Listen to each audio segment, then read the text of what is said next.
একটি জায়গায় ইন্টারভিউ দিয়েছিলাম, ওখানে বোধহয় ভুলবশত না কি আমি জানি না, কারণ ওই ইন্টারভিউতে আমি কোনো জায়গায় বলিনি যে আমি আয়নাঘরে ছিলাম। আমি বলেছিলাম স্পষ্টভাবে যে আমার চোখ বাঁধা ছিল, আমাকে অনেকগুলো জায়গায় নিয়ে যাওয়া হয়েছে। আমি আয়নাঘর শব্দটি কোনো সময় কোনো জায়গায় বলিনি। আমি বারবার বলেছি যে আমি র্যাবের ওখানে ছিলাম, আমি ডিবির ওখানে ছিলাম, আমাকে ঢাকা মেডিকেলে নিয়ে যাওয়া হয়েছিল, আমি এই তো কাশিমপুর কারাগারে ছিলাম। দেখেন, আমি বারবার বলতে চাই যে আমাদের বোধের জায়গাটুকুতে আমাদের আসলে কাজ করাটা খুব জরুরি, নিজের উপর কাজ করাটা খুব জরুরি। ধরেন মানে আমি তো গণমাধ্যমের কাছে এটা আশা করতেই পারি যে আপনারা আমাকে তো অ্যাক্সেস করা খুব কঠিন কিছু নয়।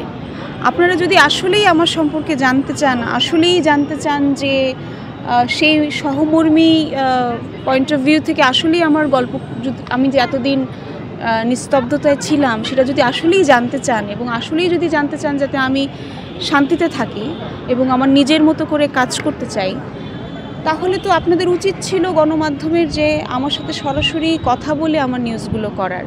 এটাতে আমি ভীষণভাবে মর্মাহত এবং আমার পরিবার ভীষণভাবে মর্মাহত, এবং আমি মানে তারা আমাকে এটাও পর্যন্ত বলেছেন যে কেন তুমি কথা বললে, বাংলাদেশ এখনও রেডি না তোমার গল্পগুলো শোনার জন্য। বাট আমি এখনও আশাবাদী যে আশা করি এই নিউজগুলোর মাধ্যমে আপনারা যদি আরেকবার বলেন যে মোট কথা হচ্ছে যে আয়নাঘর শব্দটা আমি কোথাও বলিনি, একটি বারের জন্যও বলিনি। কেন মানুষ এটাকে এত ফুলিয়ে ফাঁপিয়ে এরকম করছে আমি আসলে জানি না। তো আমি চাই যে সবাই সত্যটা জানুক, এবং আমি সত্যের সাথে থাকতে চাই, এবং আমি চাই যে আমার যদি মেধা থাকে, এবং আমি কারো করুণা চাই না, সিম্পল অ্যাজ দ্যাট। আমার যদি মেধা থাকে তাহলে আমি এই দেশে কাজ করব, আমি আমার মেধা দিয়ে কাজ পাবো, এবং আমি সসম্মানে আমার মেয়েকে নিয়ে মেরুদণ্ড সোজা করে শিল্পী হিসেবে শেষ নিঃশ্বাস ত্যাগ করতে চাই। জীবনের সকল ক্ষেত্রে খুব জরুরি।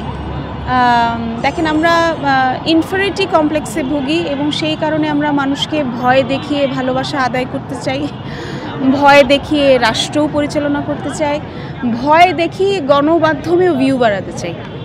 এই ভয় দেখিয়ে আসলে কিছু হয় না ভাই। দিন শেষে মানুষকে আপনি যতই আসলেই জেনুইনলি ভালোবাসা দেবেন, মানুষ আপনাকে সেইটাই ব্যাক করবে। আপনারা যত বেশি মানে স্পষ্টতা এবং সম্মান দেখাবেন একজন অভিনেত্রী শুধু নয়, একজন সাধারণ মানুষের প্রতি, সাধারণ মানুষও গণমাধ্যমকে বিশ্বাস করবে, সাধারণ মানুষও রাষ্ট্র পরিচালনা যারা করছেন, যারা সামনে আসবেন তাদের উপরে বিশ্বাস করবে।